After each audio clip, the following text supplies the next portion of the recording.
Hello, everybody, and welcome into this latest edition of the Second City Hockey Ice Cold podcast. We have another off-season special, but I guess it's not really a special because we don't have a special guest because it's just it's the OGs of the Ice Cold podcast. The OGs.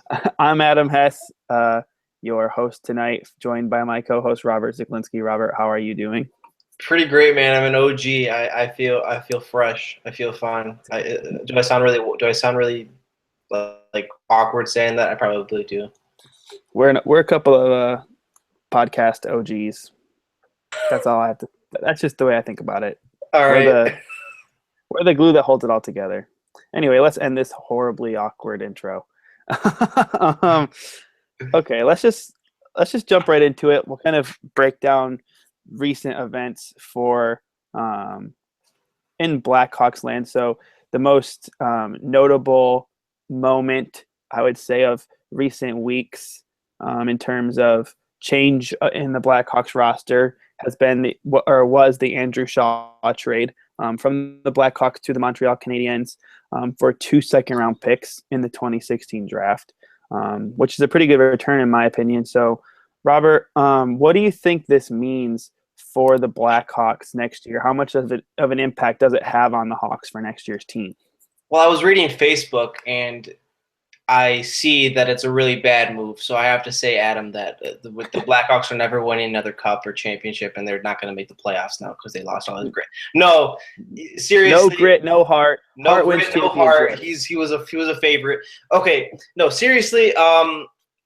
I mean, it obviously impacts the team. He's not like a superstar player. He's not a franchise player. But we saw this coming. We've seen this coming since Marcus Kruger's extension in March. We've seen in other moves. They knew they were going to have to fit things under with Panarin's bonus. And he'll be missed because while people say he can be easily replaced, I mean, he does have some decent skill. He's a really good bottom six player. But in my mind, I've never looked at him as like the immediate impact of his loss will really be felt this season. But in the future, I mean, you can find other guys. Like, we don't know who Ryan Hartman is, and it kind of scares me that he hasn't really jumped up into the league yet. Like, if he's supposedly this highly touted prospect that can replace Shaw. But maybe he eventually does. And the other moves that are having it overblown is whether Shaw is a guy that's, this franchise guy. Like, how many core players are you going to have? How many core? You have Taves, you have Kane, you have Crawford, you have Keith. Like, not everybody can be untouchable, and that's really the move of this. Like, this is what they had to do. Yeah, I think that there's way too many people that are happy that Andrew Shaw is gone. I'm not happy about it. I don't like. I didn't lose any sleep over Andrew Shaw being traded, but I'm also not like. I think in a perfect world where there's no salary cap, and I mean, even if you want to pretend we don't have to pay players, I would prefer to have Andrew Shaw on the Blackhawks again next year than not have him on the Blackhawks again. But with the salary cap, with the contract that he wanted and the contract that he ended up getting from Montreal, I think that this is a good move for the Blackhawks. But I just think that so many people kind of discount, what he does well for the Blackhawks and what an impact he has. And like the things he does well are a lot of times almost the work of kind of two guys. Like, he forechecks so well that he allows you to have other players elsewhere. I do really think that the Montreal Canadiens are better for having him on a team. Not that makes them a much better playoff contention team, but I think that he's going to help them, their depth.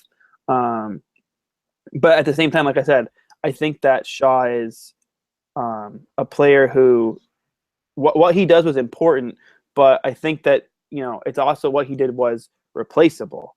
And maybe it's not going to be one guy that steps up. You mentioned Ryan Hartman, who sort of seems to be the heir apparent to that sort of role, but if it might take a couple of guys to kind of step up and share some of the jobs that Shaw did.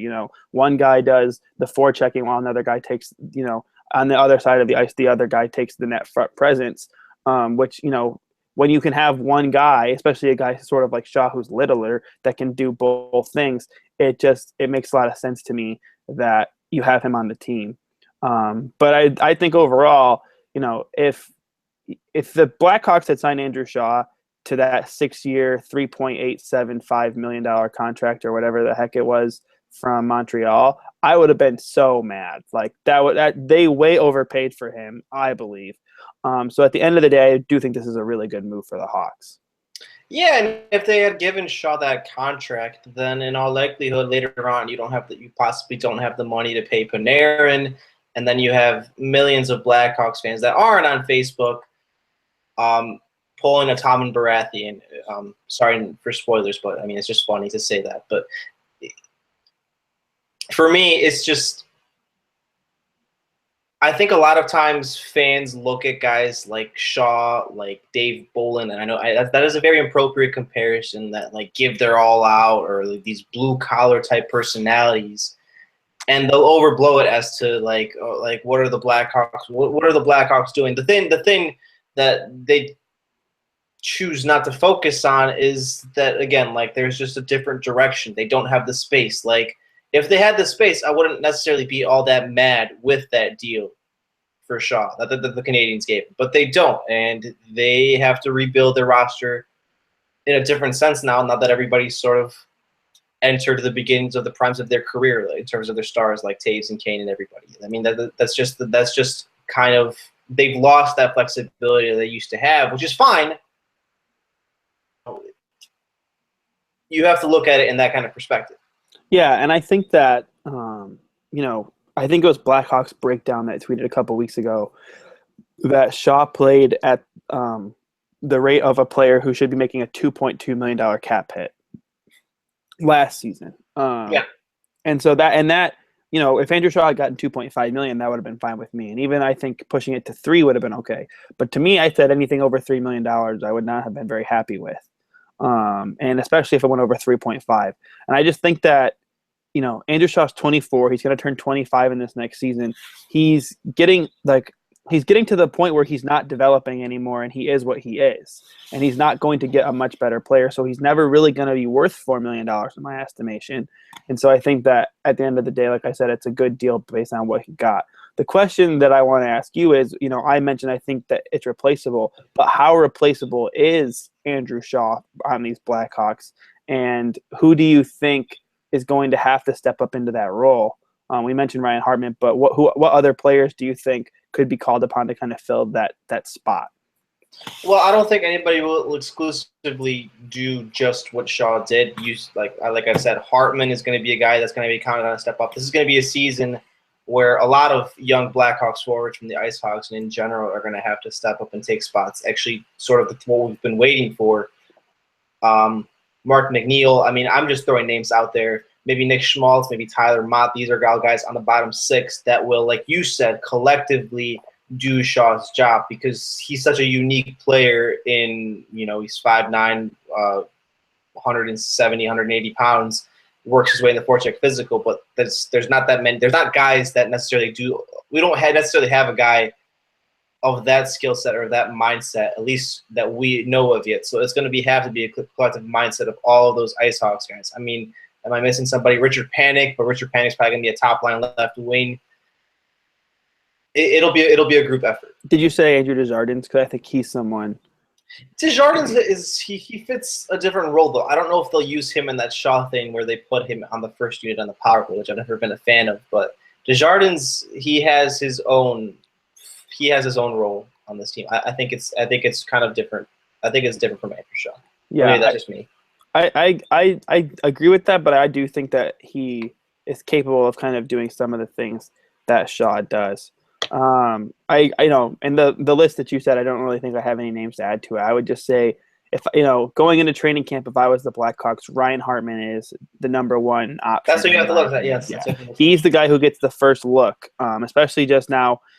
Drafted in the first round in 2013. If he's not in the NHL by now, it's sort of is it time to give up on that? And that's sort of the discussion that needs to be had now with Mark McNeil as well, where it's now been 5 years since he was drafted in the first round. And, are we to a point where he is what he is and he's not, that was just ended up being a bad pick. What I do think where I think McNeil could potentially have a spot is possibly as a pseudo Brian Bickle, where he has that size, that sort of physical ability. I think his size is not far off from Bickle's, and his physical ability and goal scoring ability, I think, could potentially slot into a bottom six role in sort of a Bickle-esque role. But I think, speaking of Brian Bickle, my question for you is, with many speculating that trading Teuvo Teravainen and Brian Bickle to the Carolina Hurricanes was an effort to potentially free up cap space to sign Andrew Shaw, does not re-signing Shaw and having to end up trading him as well, does that make that Bickle trade look even worse than it originally did? No, because that's just fan theory that everybody was theorizing that they traded Teuvo to keep Shaw. Nobody put it at the forefront of their mind where they were actually trying to get rid of both players. I mean, that is possible, is it not? And this notion that they made a mistake in not keeping either. I mean, they made a mistake in trading Teuvo, but that might have been the only way they were going to get rid of Teuvo. Again, it's hard to blame Stan. Or get rid of Bickle. Mm-hmm. That might have been the only way they're going to be able to get rid of Bickle to throw in Teuvo, considering the deals that Stan has. You have to maintain perspective on that. As far as trading Shaw, I'm of the mindset now we're a few weeks out where they never had either really in their long-term plans, considering what they had to do for their salary cap space. That's fine. Ultimately that's fine to me. It's just funny to me how everybody wants to exclusively pick a side in Q and Stan as to whose fault it was that they lost both players. I mean, we kind of discussed this yesterday. You wanted to bring it up. That's what's more that's what's more nagging at me. But any notion of keeping Shaw was fan theory. Yeah, and I think I do agree with what you're saying about how it doesn't make it look much worse. I think the only again, it was a fan theory thing. I think the only question then sort of becomes, could you have still signed Brian Bickle, which we'll talk about soon. We'll delve more into that. But could you still have signed Brian Bickle and potentially a couple depth players and still not had to trade Bickle's contract and therefore lose Teuvo? Could you have kept, the $3 million cap hit that you would have had from Bickle buried in the AHL? But still, he still would have been the $3 million hit. Could you have dealt with that, kept Teuvo, and still made some of these offseason moves they've made so far? And we don't know that the answer for sure is yes, and we don't know that it for sure is no. They weren't going to risk it. Yeah, they weren't going to risk it. I think ultimately the Teuvo trade, which I think is just sort of what it's become, is the Teuvo trade, it could end up being a good thing for the Blackhawks, because you look at coming up next summer, it would have been Teuvo and Artemi Panarin both needing raises, and the Hawks not having a whole lot of cap space to do it. And as much as I even love Teuvo, I'm not stupid enough to think that you keep him over Artemi Panarin. Obviously, you prefer to have both, but if you have to choose one, you go with the guy who just put up 77 points and was a top 10 Finnish scorer in his first career season, as opposed to a guy who's 21 years old. And as much as, you can accredit to him only being 21, he did look, lack confidence and did seem to struggle a little bit at times. But yeah, I think that overall that the Bickle trade and the Teuvo trade was, like what you said, it was fan theories that it was to clear out Shaw. I think that they were unrelated. If the Hawks could have used some of that money to keep Shaw, then they would have been happy with that. But when they saw that the contract situation was not where they wanted it to be and not in a situation they were comfortable with, they weren't comfortable giving him the term or money that he wanted and eventually got from Montreal, sort of similar to Brandon Saad. They said, okay, it's time to move on and get what assets we can from you. And so they turned it into two good draft picks. They got a better return for Shaw than they did in the Teuvo and Bickle trade, and ended up getting two good prospects in that area. Yeah, before we move on to those prospects, I'm just saying that the thing this is a conversation we have all the time, where the Blackhawks are in a win now mode. I think it's widely accepted that they're going to suck in 4 or 5 years, unless I'm mistaken. They're not going to be a Stanley Cup contender much longer. So losing Teuvo now doesn't hurt as much, because maybe he doesn't help as much as opposed to someone like Panarin. Like you said, 5 years from now, when the Blackhawks aren't good anymore and we're seeing Table put up 80-point seasons with the Hurricanes, I will silently go into my car and start playing Everybody Hurts over on my loudspeakers. But that's a different story. For now, they made the right move. You mentioned I do that when players I like it are traded, for the record. I believe you. Are you a crier, Robert? I'm a crier, like, when my team loses big games. I don't cry if a player's traded, but, like, I get in the mood of, like, being depressed. Like, I try to do that, like that it was monumental. Did you cry for Poland? Why do you have to do that, man? Hey, Germany lost today, so. Yeah, but you guys have, like, 4 or 5. Okay, not to derail this too much, but you guys have, like, 4 or 5 World Cups, like 2 or 3 Euros. Like, we have nothing, man. You have Lewandowski. Yeah, maybe eventually he'll get us something. I guess.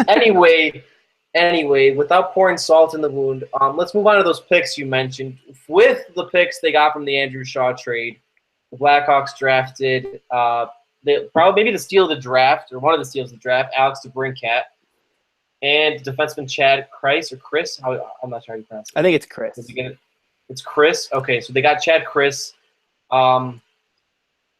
The Blackhawks are pretty thin at forward. They don't have things decided on their bottom pair defensively. Where do these guys stack in the lineup? I mean, we kind of have a competition now. Yeah, I think I don't know a whole lot about Chris, so I don't want to speak too heavily to that. But the scouting report seemed to be good. He seems to be a good mobile defenseman from what I've seen. The only bad thing with Chris is that his name is Chad, so I will immediately hate him if he sucks because his name is Chad. Do you not like the name? Do you not like the name Chad? What issues do you have with the name Chad? I don't know. It just seems like an I don't know. Maybe he's just a fantastic human. Maybe. Yeah, anyway, mobile defenseman. I don't know much about him. He seems to be a mobile defenseman, a little bit of an offensive. Kind of the build 5'10" makes me think of a Nick Leddy kind of type. Not to put that expectation on him that he's going to be a Nick Leddy player, because Nick Leddy is, developing into a very, strong, very good top pairing defenseman in the NHL. And I don't want to put that sort of expectation on Chris, but if he can be a puck mover on that back end, it'll be good. He's going to be in college, so he'll have time to develop. The Hawks love to draft those college guys. But I think you mentioned it, Alex DeBrincat. I think he's one of the steals of the draft. Him falling to 39 when he was projected as like a 20th overall pick is almost a favor that the NHL did to the Blackhawks. Other NHL teams did for the Blackhawks, I should say. I think it's one of the. I don't want to get all oh, woe is us, but I think that's one of like the few things that we've benefited from. This other teams kind of doing weird things where a lot of times, teams don't really help us out or don't help the Blackhawks out, such as asking for Teuvo Teravainen in order to take Brian Bickle's contract. In this case, all those players or all these teams are passing on a guy with back-to-back 50-goal seasons for who knows why. Maybe it's because he's small. Maybe it's because he was lackluster at the World Juniors.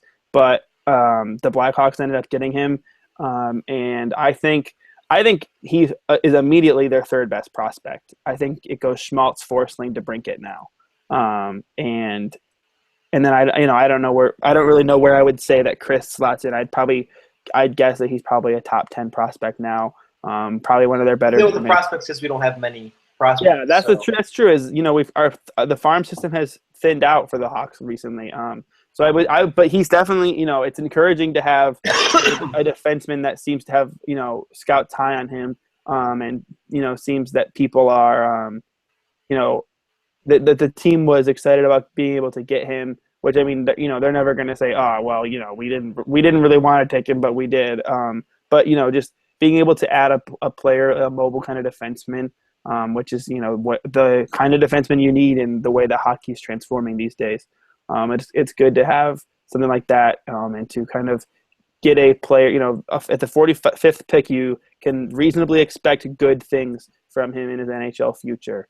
And I think that that's encouraging to have, another good defensive prospect in the system after having that blue line thinned out so much with some trades in the past year and a half.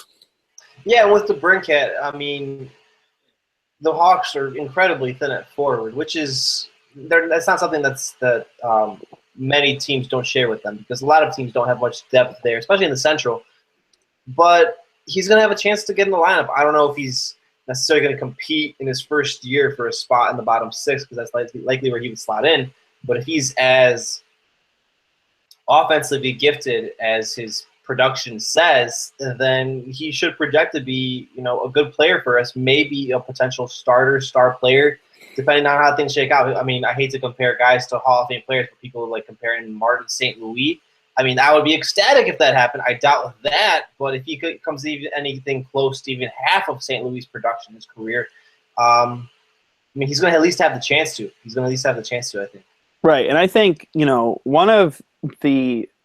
one of my only concerns with DeBrincat is that he, and I think it's probably a concern that sort of led to him sliding in the draft, is that in Erie, he was playing with two absolutely elite prospects. Last year, his line mate, or I should say 2 years ago, his line mate was Connor McDavid, and this past season there was Dylan Strome, who went 1-4 in the 2015 NHL draft.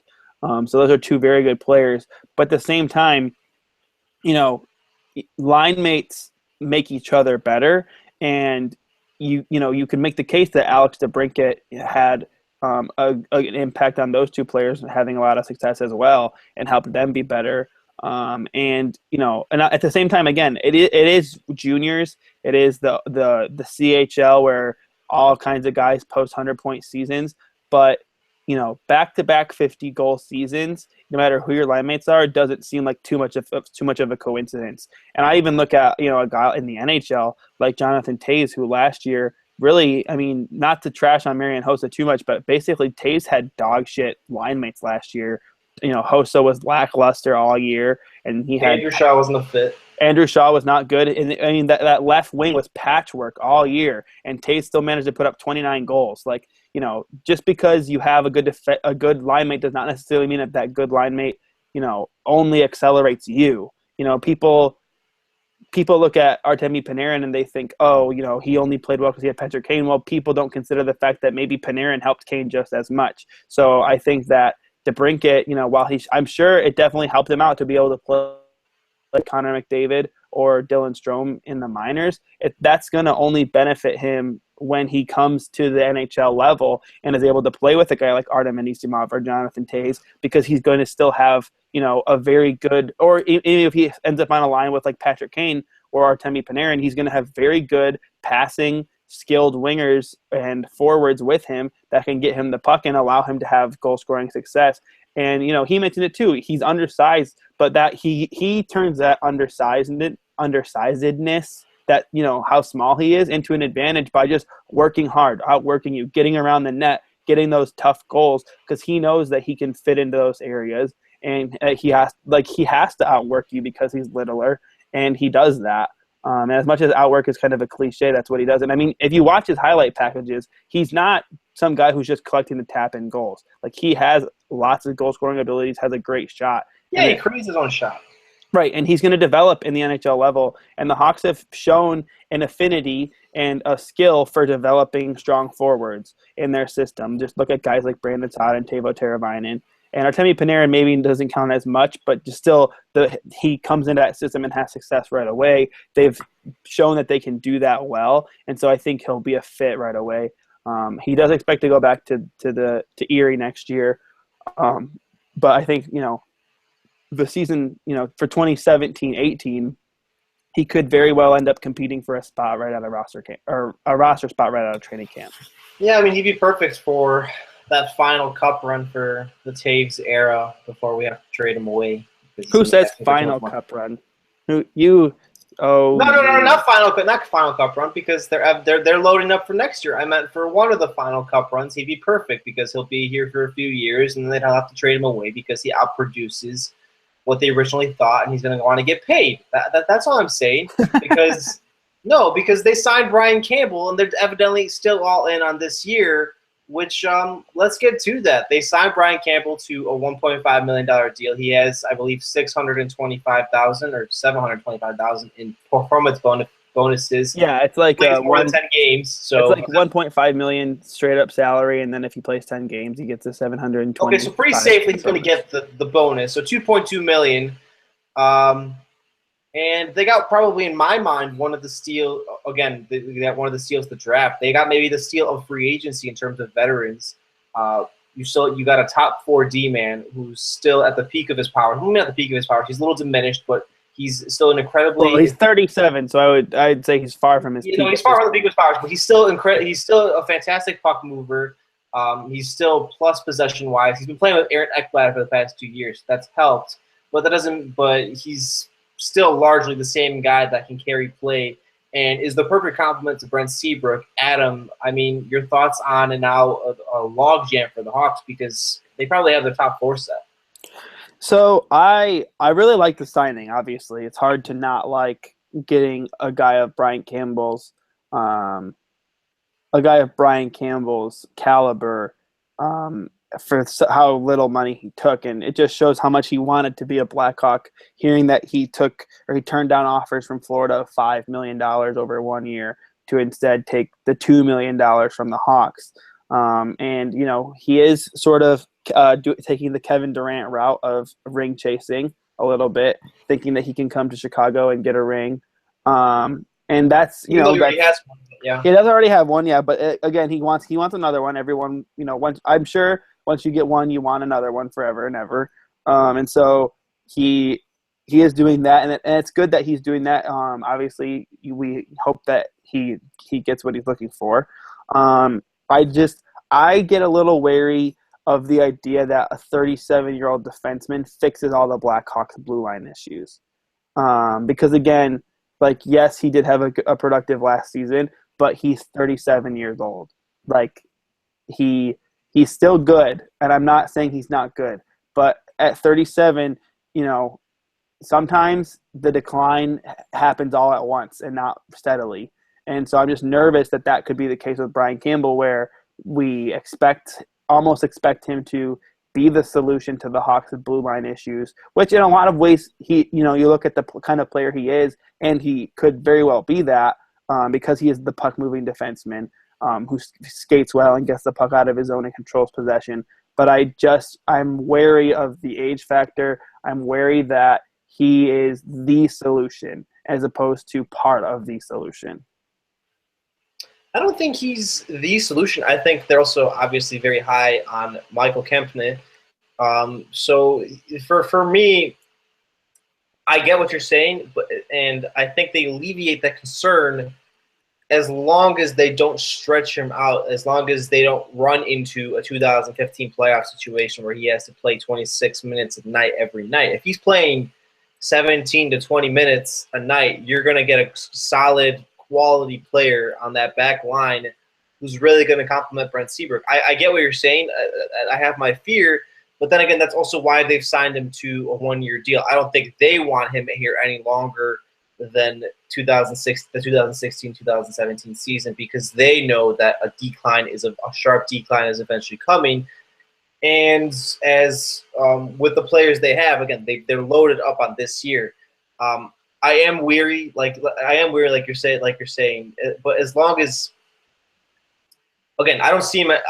In better words, I don't see him as the solution. I think they've plugged a lot of holes because if what they're saying about Kempny is supposedly so fantastic, then the blue line is among the best in the league again. So, yeah, especially if Brent Seabrook rebounds well with rest from his last year, because I think that's a lot of factors. That was the primary factor in his decline.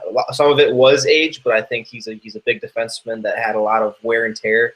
Now he's going to have 5 months without playing a professional hockey game, and that's going to help as well. But anyway, go on. And I mean, I understand sort of the Kempny argument, but also I get wary of even that because he's the guy who's 25 years old and has no NHL experience.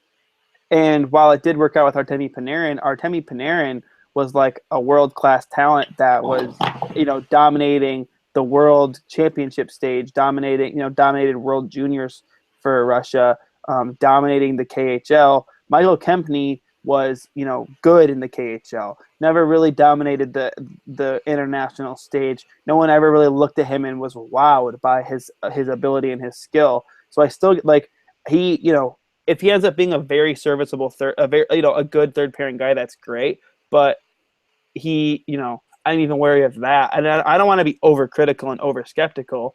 But for me, I guess it's just I would prefer to have, younger, more known quantities. Maybe that makes me too much like Joel Quenneville. Who the hell knows? But just maybe No, younger. you mean in the opposite direction. I don't know. I mean, I'm saying younger just because of Campbell's age. But I still I just would prefer, I think, like a guy like David Schlemko to Brian Campbell, where Schlemko's 31 and, still in, pretty much his prime and has been very strong, had a great last season for the Devils, as opposed to taking, basically kind of taking a flyer on Brian Campbell, in my opinion, where you again, so what if his decline comes all at once and he's absolutely terrible next year? Like, what if he just can't what if he can't keep up in the Central Division anymore? Because the Central Division is the best division in hockey. Like, there's just a lot of question marks for me. And not that I think it's a bad signing, and not that I think that all of that is a guarantee. I just get kind of wary of sort of relying on a 37-year-old guy and a dude with no NHL experience to be your solutions, especially when it kind of seems like their plan may be to kind of play Michael Roosevelt with Kempny. Like, if Kempny ends up not being very good, that makes your third pairing very bad. And if again, Trevor Van Riemsdyk didn't have a great last season, but where does he slot now into the defense? Because you would hope that you could continue to show faith in him, continue to play him. Where does he fit now? I don't know that he does if they want to play Kempny with Roosevelt and, the top four with Campbell set. So I just think that there's still a lot of question marks on the Blackhawks blue line that I think, Campbell, again, is part of the solution, to my opinion, and Kempny as well. But I don't know that even the two of them represent the solution, especially when you look at how strong other teams are and how much better other teams within the division are getting this year. Yeah, I agree. I think part of signing Campbell was the fact that, there's a familiarity factor there. They trust him. They've had him before. I think of the 2010 cap purge. Well, no, he wasn't part of that, but of the guys they lost in those initial 2 years, he was probably the one that hurt the most. That they had to eventually replace, even if eventually they found guys like Letty and otherwise that helped them in their 2013 Cup run. But yeah, I get your skepticism, but I think they're placing a lot of stock in Seabrook rebounding and giving him a guy that can complement him like Campbell, because they have such a contrasting play style. And they're sort of relying on that log jam on the third pairing. Even if they did sign Michael Roosevelt, who has become our Dan Cleary, just fucking retire Roosevelt, seriously, please. He's become the Chicago Dan Cleary Roosevelt. Even if he's there and probably going to take some minutes on the third pair, they're counting on somebody grabbing that by the reins, which, again, this is all a wait and see approach, so that's where your take comes in and is appropriate. But I have faith that that's kind of the plan that they've instilled. They're not, not to digress to another sport, they're not John Paxson and Gar Forman. There is a set plan here after losing so much to salary cap purge over the past years. They know kind of, I like to think they kind of know what they're doing with their defense. Forwards-wise, maybe no. But with their defense and rebuilding it back after such a dog shit awful last year with only 2.5 worthwhile defensemen, there is a set. You can see the light here, how it's going to go, if it goes well. Yeah, and I do agree with that. I do have hope that it works out. And I don't want to be the guy who, walks into the party and, ruins all the fun. And I think it's a great. Did you guys hear about all the bees that are dying at an alarming rate over just coming into the party? I don't want to be the guy who's like throwing rain on the parade. But I think that Campbell's a great signing, and I think if if he can play like he did last year, it's perfect. But I still just get a little wary of the fact that he's 37 years old, and his decline really could come at any time. And I get a little nervous, and I don't know. Maybe I'm wrong, and I'd I don't happily think you're wrong. I don't think you're wrong. As long as they don't stretch him, right. that's my thing. Yeah, I would happily be wrong about this too, and happily, eat my word that I'm nervous about Brian Campbell. But I just get a little nervous about it. And I think I'd prefer to have Stephen Johns or Nick Leddy Whoa, there if we could undo trades. But yeah. Anyway, speaking of, I mentioned a little bit of the defense, the other teams in the Central getting better, and how can Campbell still keep up. The Nashville Predators had basically the move of the offseason, in my opinion, last week when they traded Shea Weber for PK Subban, which, if I can take a little bit of airtime here, I was on a vacation last week. I have a story about how I found out about this trade because it's kind of funny. So I was on a vacation last week. I was in Michigan with some family. We were on a lake. I was tubing out. Hey man, I was in Michigan too. Oh, we should have hung out. Anyway, so I was tubing out with my family. We were like hanging out on the lake. I was probably gone for like 2 hours, and I come back in, and my cousin Johnny, who is another big Hawks fan, big NHL guy, really knows his stuff.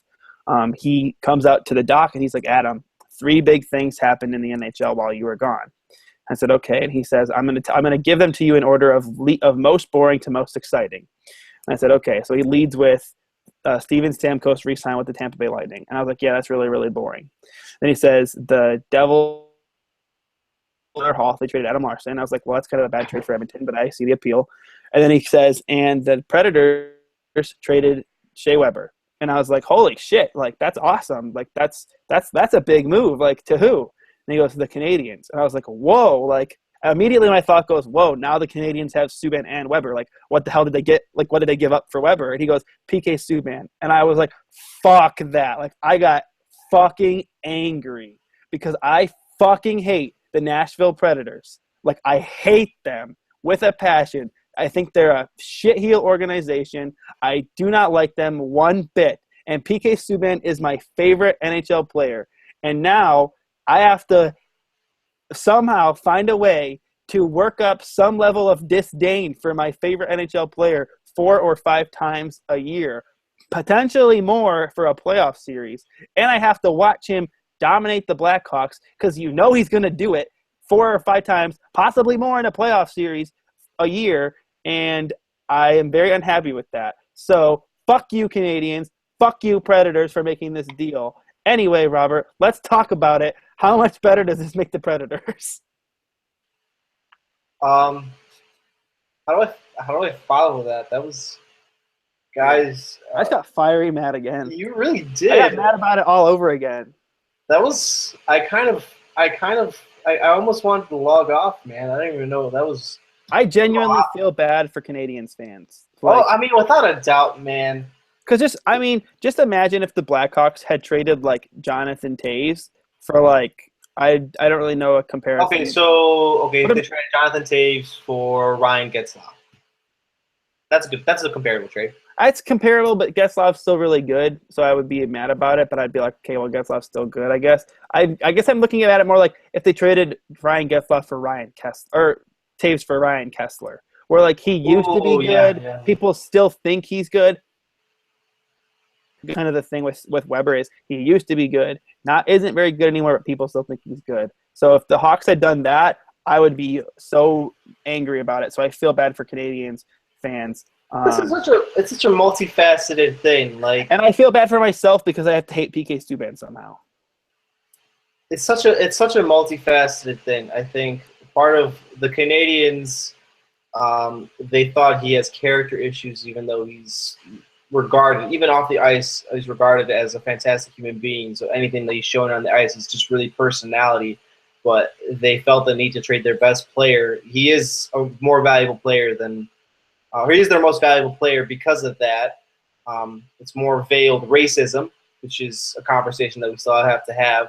That they don't appreciate the fact that he has a personality on their good old white boy Canadian team. I mean, I'm not being blunt in saying that's what it is. Right, and I And think if I can, I don't mean to cut you off there, but go I ahead. think it's super ironic to me that they trade PK Subban for being a bad locker room presence and having character issues, and that their GM calls him different because he's black and has a personality, which he did not say that, but everyone knows that's the reasoning behind it, that he's different because of that. Like, again, that is basically some thinly veiled racism, or even if maybe, racism isn't the best way to describe it because it might not necessarily be a discrimination kind of thing, but it's race induced, absolutely.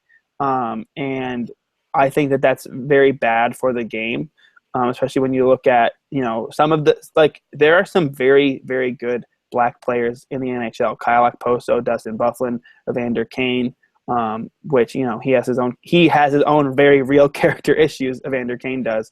But Subban is, I mean, The very best. in all respects, he's one of the best players in the NHL regardless. Definitely the best African-American player, or black, I guess just black because he's Canadian, so African-American doesn't really apply. But definitely the best black player in the NHL. And in all respects, he's, based on who he is and like what he does in the community, he should be the face of the league. And so it's ironic that they trade him for character issues and then sign Alex Radulov the next day, who got kicked out of Nashville for having very real character issues. No, with Subban, it's also, it paints a picture of how like lazy and how little the league has evolved too, because there are people that legitimately, not only the Canadians front office, that legitimately think that Shea Weber is a better defenseman than PK Subban because he's better at staying home, because apparently a stay-at-home defenseman is still valuable in this league. But they still think that there's some kind of merit to that skill in having on your team, even though he's older and all of his metrics, all the advanced metrics. I know we make a lot of fun of hero charts and all those kinds of things, but every single metric points to PK Subban being a better player, even on the eye test. Shea Weber is a shell of the guy he used to be, and they traded for that. And it's ironic to me that they think his character issues. I do that with what do you call this? Air quotes. Air quotes. Sorry, I'm getting on a tangent. It's that the thing that affected their play, even though they were so phenomenally injured. They had their best player, Carey Price, injured almost all of last season, and the reason their team collapsed was because of their awful roster management, where Price was kind of the guy that had to make 45 saves a game, and then once he wasn't in there, everything collided in around them. And then they forget like legendary playoff performances like Subban against the Bruins 2 years back. Like they dug their own grave in a sense here. Yeah, and they try to justify it. It's very much like the Garpax of the NHL in a sense. For Bulls fans will understand that. It's very similar. Yeah, and I think that all of that is very correct, and I think it can open the door to a larger conversation, which I haven't seen yet. And beyond just the Canadiens, PK Subban didn't make the World Cup team for Hockey Canada, and so what does it say about the view of players like him? And I don't even say that meaning like players like him, like in terms of black players, but players that have personalities and players that don't fit into a stereotypical box of what you would expect out of a professional athlete, or a player who doesn't necessarily fit what you expect from an NHL defenseman in terms of how he plays. And what does it say about the evaluation? And it still can lead to the discussion of race, because PK Subban, is markedly better than a lot of the guys that made the blue line for Team Canada for the World Cup. And so, does his personality and the fact that he is black, does that lead to, sort of veiled racism from Hockey Canada as well? And, I think a couple of years ago, the Committed Indian wrote this piece about Patrick Kane and PK Subban, where he just compared the way they were perceived, where Patrick Kane was sort of this cocky athlete on the ice, and people think he's so fun.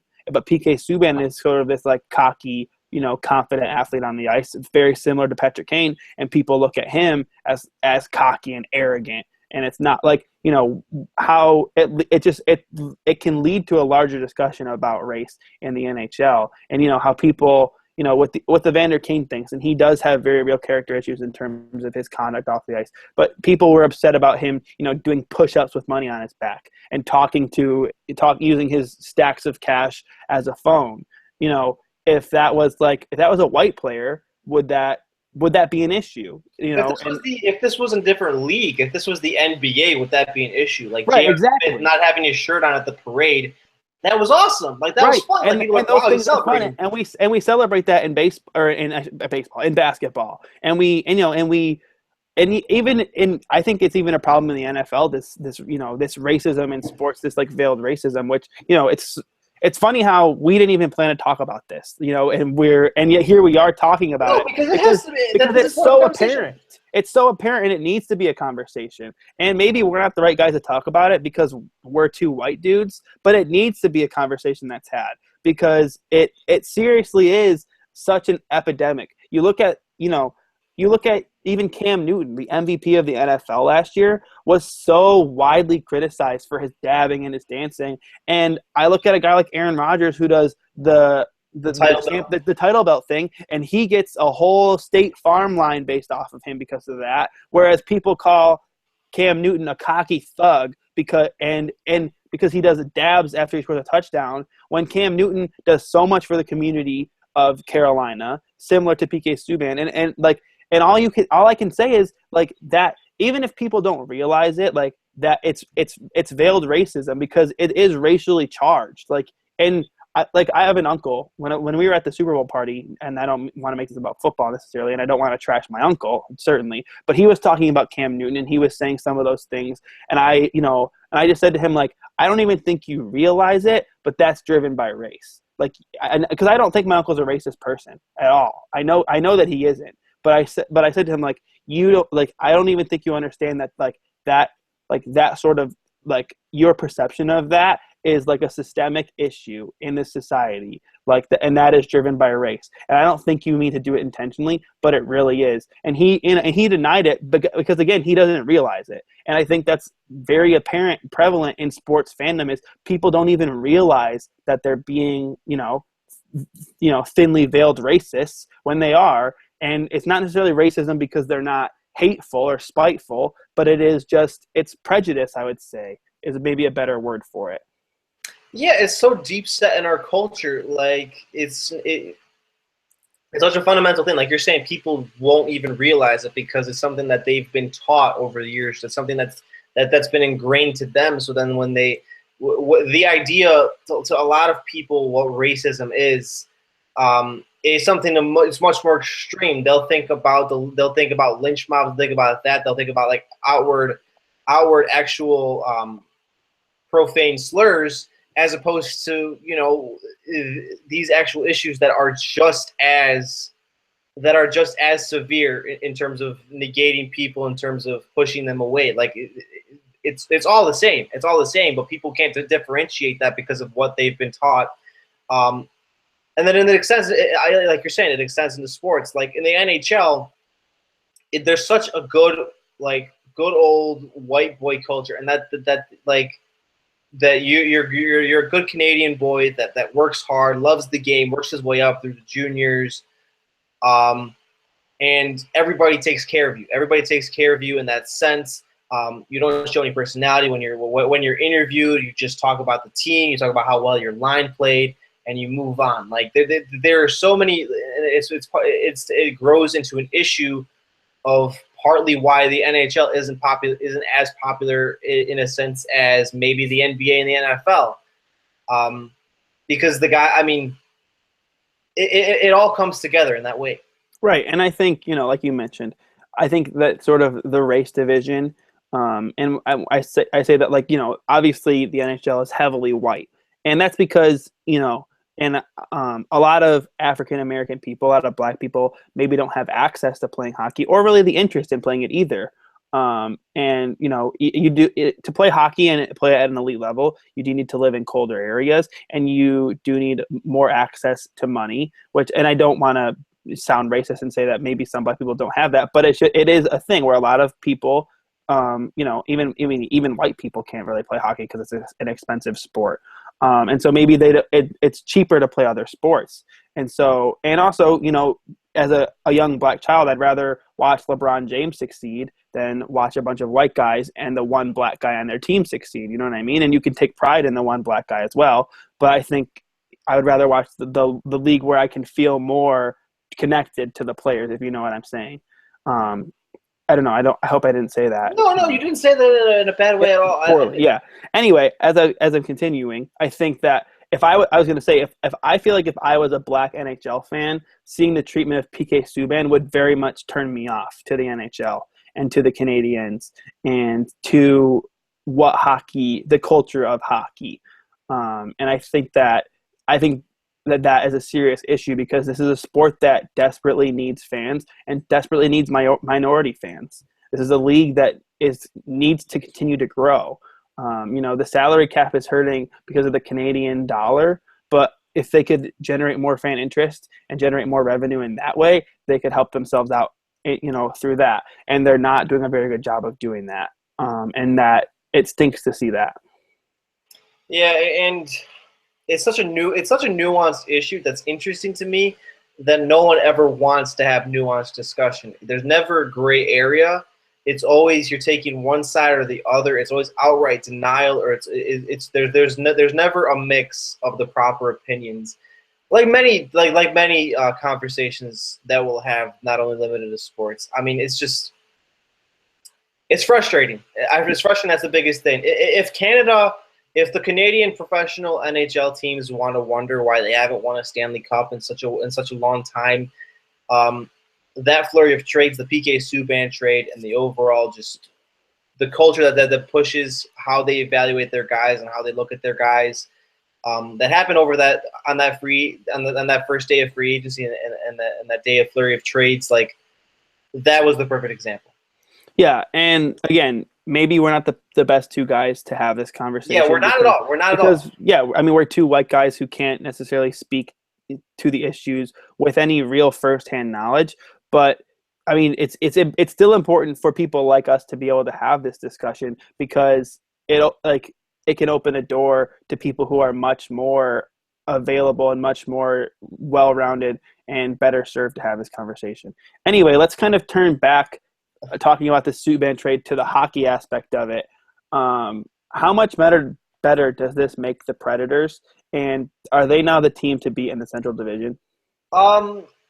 Listen, I put them as a team with a disclaimer because they're kind of like the Blackhawks, where their forwards, there's really not much there. I mean, they have James Neal, they have Philip Forsberg. There's some nice young pieces there, but they're not. Ryan Johansson is a legitimate number one center. I do not think Ryan Johansson. I have questions about Ryan Johansson as number one center, but he's still a nice piece. He's still a nice offensive piece. I don't think he's a number one center, but he's a nice offensive piece. They're not very deep in forward, and then Pecorine also, elephant in the room, shouldn't really be. He kind of sucks now. So, unless it'll be a good thing now with their revamped defense with Roman Josi, with Subban, with back home and Ryan Ellis. That he'll probably only have to face 17 to 20 shots a game on average, but he still sucks, and they still don't have forwards. What the Subban trade does. It actually puts them into legitimate contention. I think they were stuck in place with Shea Weber. I think that they were a decent playoff team that was probably destined for a first or second round loss.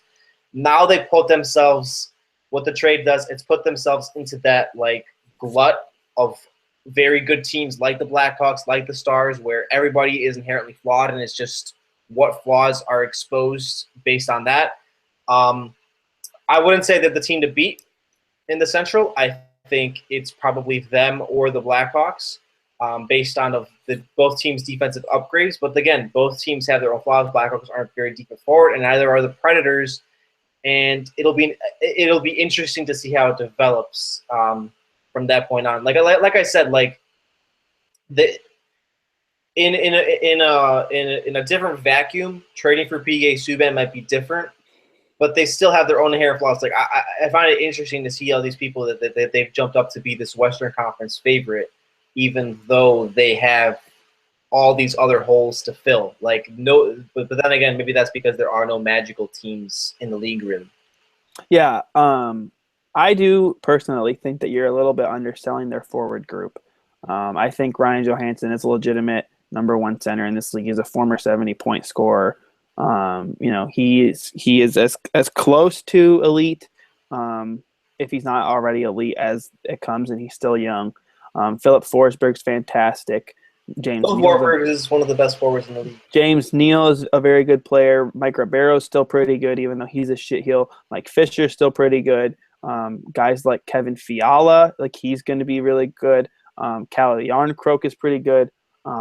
I mean, think, I think they have a good forward group that can make them competitive. Then you add that to their now elite, absolutely elite defensive group, and I saw an absolutely ridiculous, insane number last week that the Predators' blue line makes less than $20 million. Like their top four, I should say, the top four: Subban, Yossi, Ellis, and Ekholm make less than $20 million combined, and PK Subban is $9 million of that, which means that like less than $11 million is attributed to Yossi, Ekholm, and Ellis, who are all absolutely bona fide top four defenseman. Yossi's a top pair defenseman. Probably like Jovan Yossi could be the number one defenseman on that team, and basically was the number one defenseman on that team for the past 2 years. Now he's like 1A behind Subban.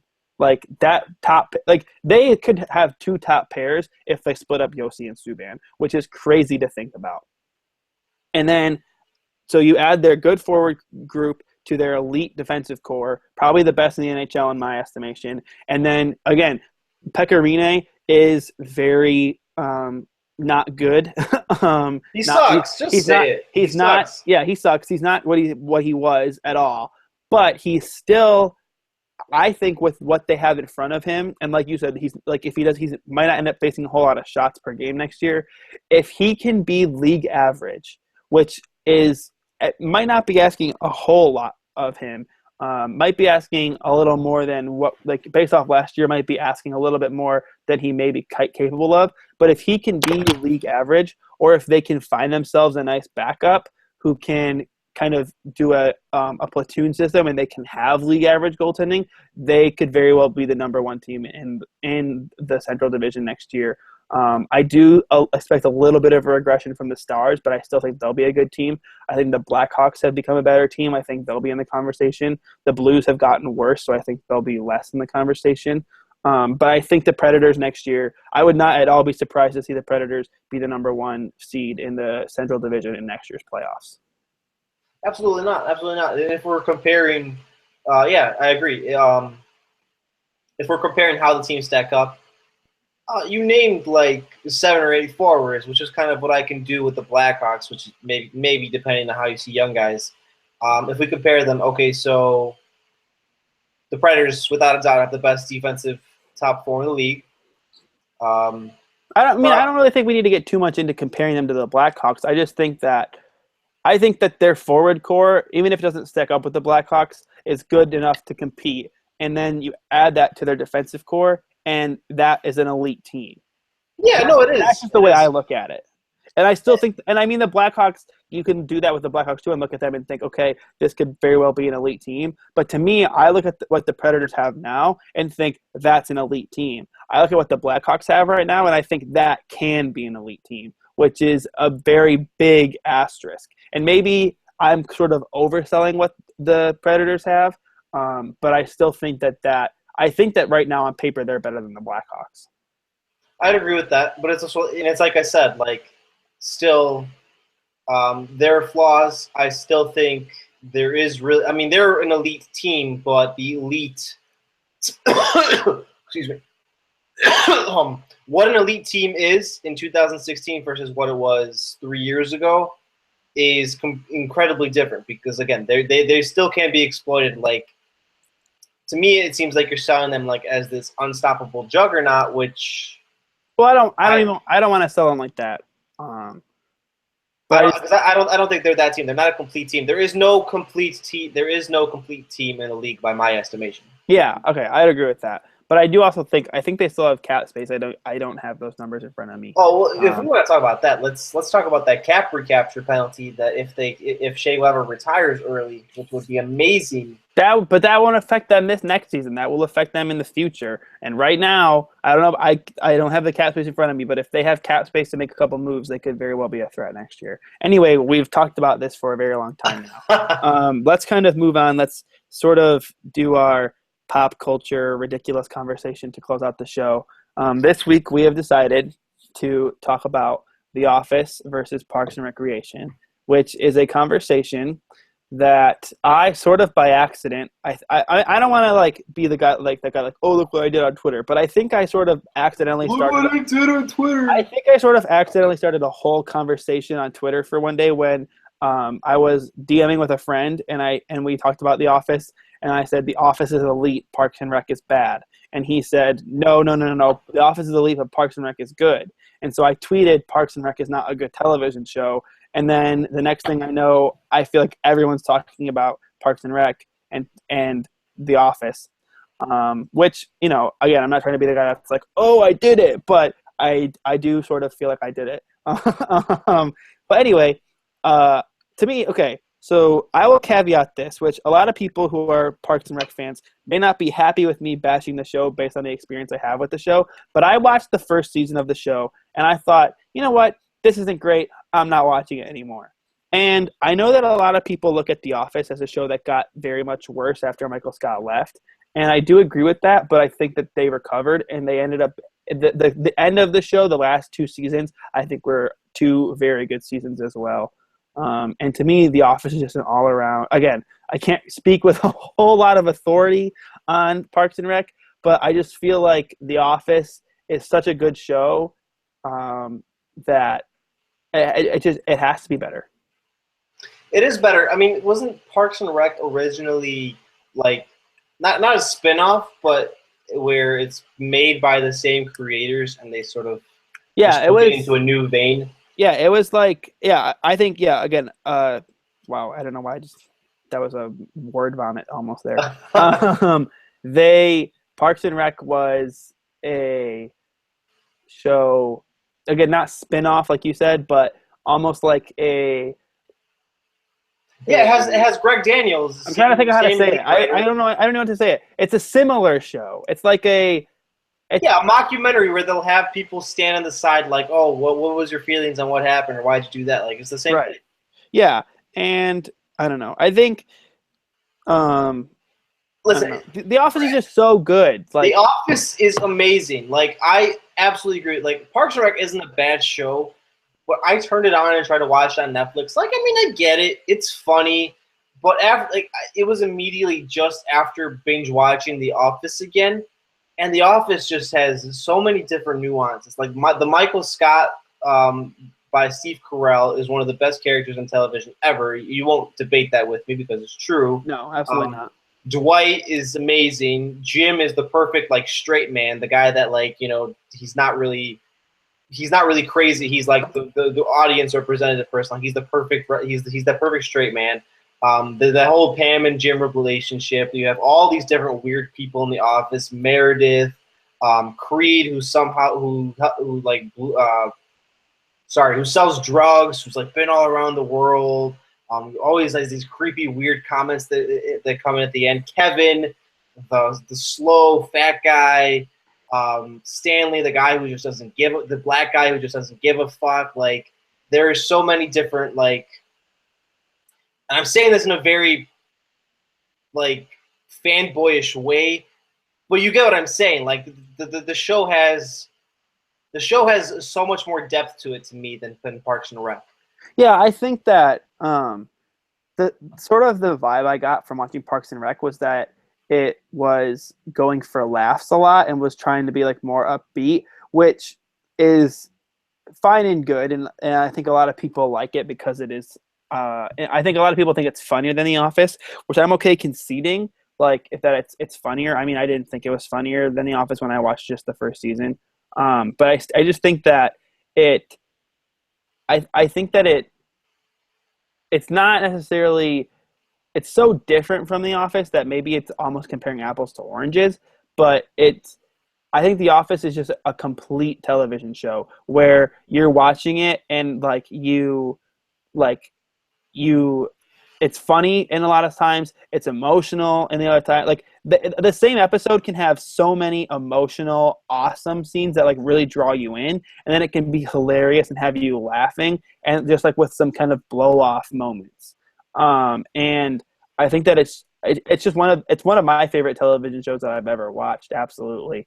And I think like you said, like the character dynamics of the show are phenomenal, and I think one of the things that The Office does so well is be a cringe-worthy television show where you're watching episodes and like it's so awkward that you feel awkward watching it, which is sort of what The Office's intent That's is. the comedy. That's Right, the comedy it's to be behind it. awkward, right? Like, and like one of my favorite episodes is Scott's Tots episode when he promises all these kids like 8 years ago that if they graduate high school, he will pay for them to go to college. And then they all graduate high school and he has no money to pay for them to go to college. And he says, and he tells them, like, you could all go to, like, he goes, community college or online college is a very viable option, and I will buy you all a laptop battery. It's so Yeah. funny. Like, oh my gosh. And I think one of the things that this might sound sort of dumb to say it, but I get really bad like secondhand embarrassment watching The Office. And there are so many times when I watch The Office that I'm almost like, I need to turn this off because I feel so awkward and I feel so like it's so cringeworthy. And that's what's so good about it, in my opinion, is that it creates that kind of reaction in me that I don't want to turn it off because it's so bad. Like, I think it's doing such a good job and it's so good that I'm like, I almost need to turn this off because it feels so real to me. The Jim and Dwight like interplay and like how they communicate with each other and like the pranking, how like Jim makes fun of him and how just Dwight is like this weird Amish machine-like person is perfect. That's one of the best things, most underrated friendships on TV. I mean, you can count the times of where Jim replaces Dwight's desk with an ironing board, where Jim dresses as Dwight and it does an impression of him. All the different jokes of Jim fooling Dwight into thinking like the office was on fire or something. Or no, that was Dwight does the fire safety when he starts a fire in the office. Yeah, just all the shit that they do to each other and how gullible Dwight is, and like it's such a perfect like you're saying, it's such a perfect black comedy show mixed with that awkwardness. Like, it doesn't get enough appreciation. I think a lot of what it is with Parks and Rec, people think it's better, is because it came after, that it's revisionist history, that they see more of the sum of its parts of Parks and Rec because it came after. And maybe I'm making a huge grand assumption, but that plays a part in it. Like, and that extends into like sports teams. Like, people will think if the Warriors had won the title, the Warriors are a better team than the 95-96 Bulls. Like, it's kind of the same kind of argument, you know? Right. And I think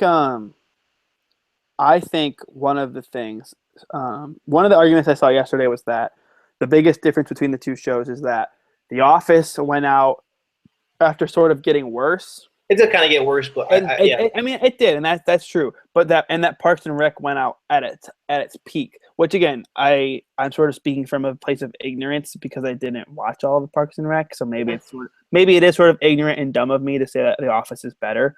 But like, I think that one of the reasons that you can say, oh, The Office got worse is because The Office almost like peaked too early, where it was so good in like seasons 5 and 6 that they had like a lot to live up to with season 7 and 8, and they didn't have Michael Scott around to do it anymore.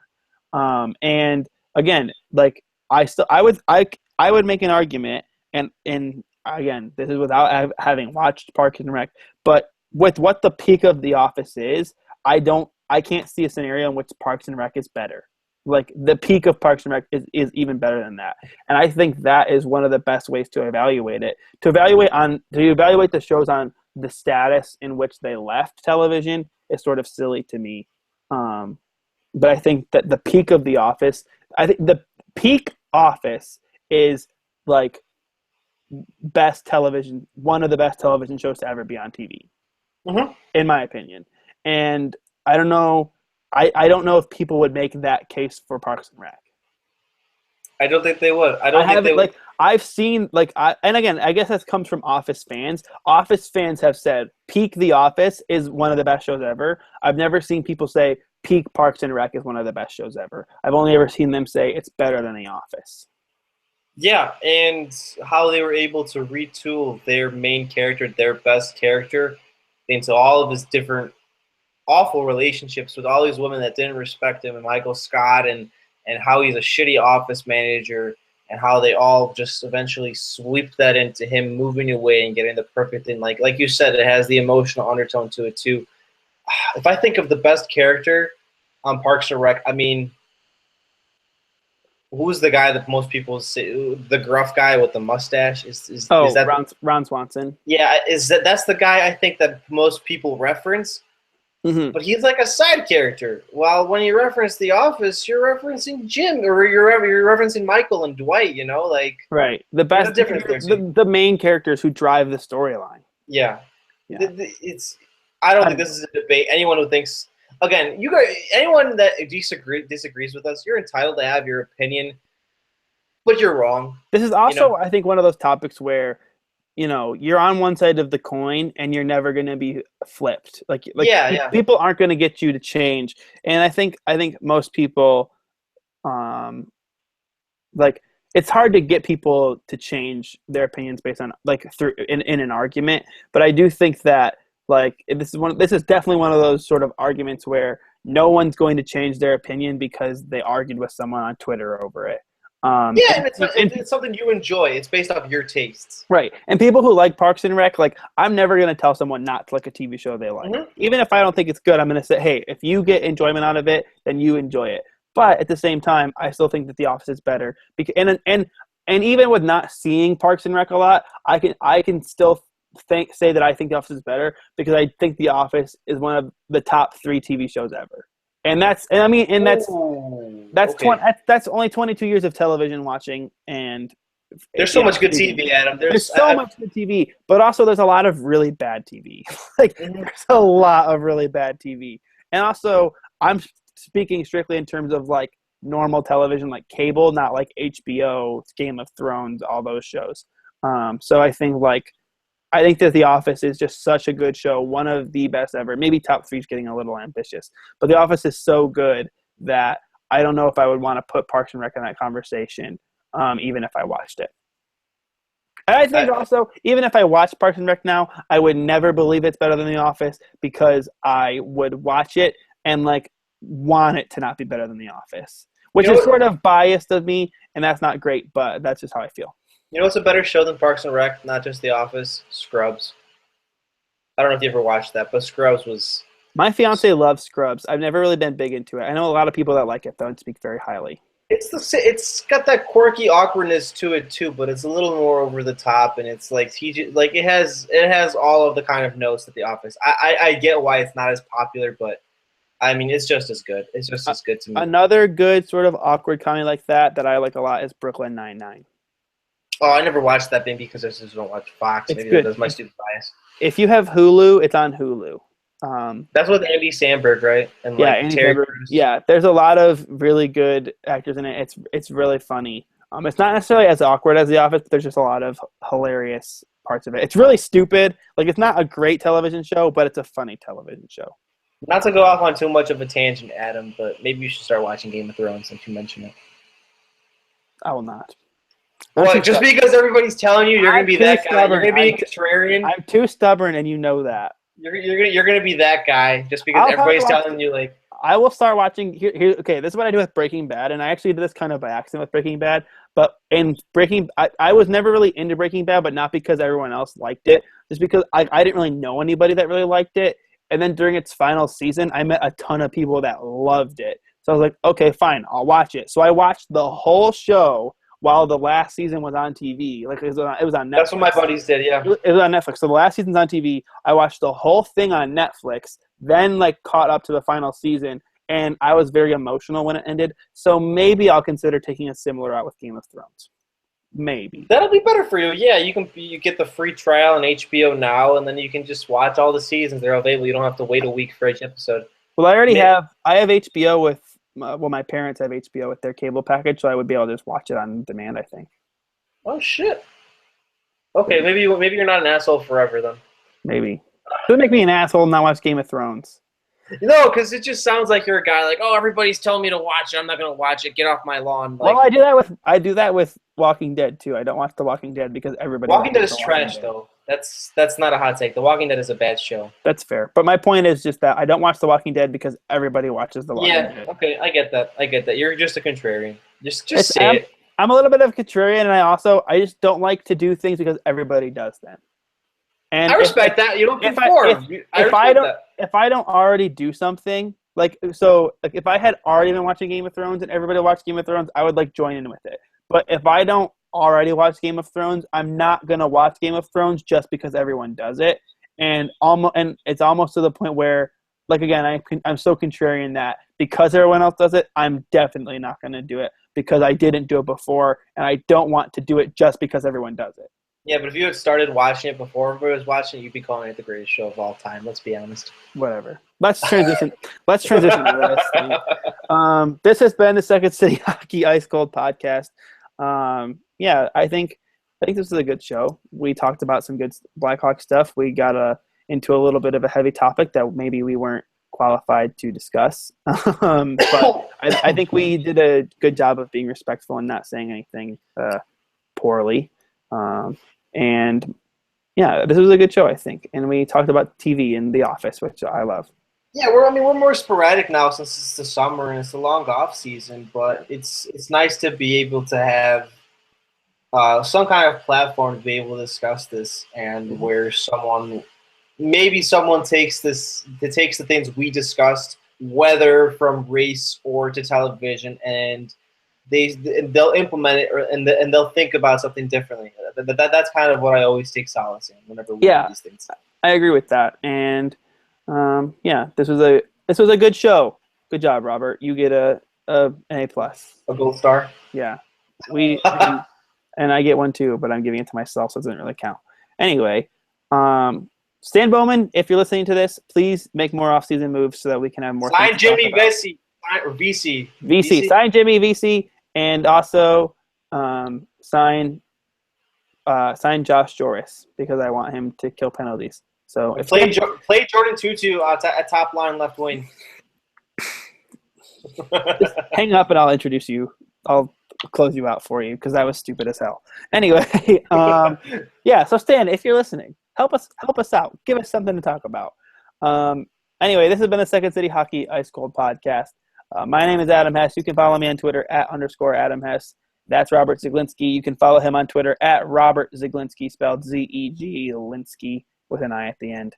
Follow all our work at secondcityhockey.com. We're going to be collaborating together with an exciting discussion of Joel Quenneville versus Stan Bowman. And I say that sort of clickbaity, but I don't want to give too much. We're just going to kind of discuss the perception of them, which is going to be fun. That will be running next week. That'll be fun. So keep an eye out for that.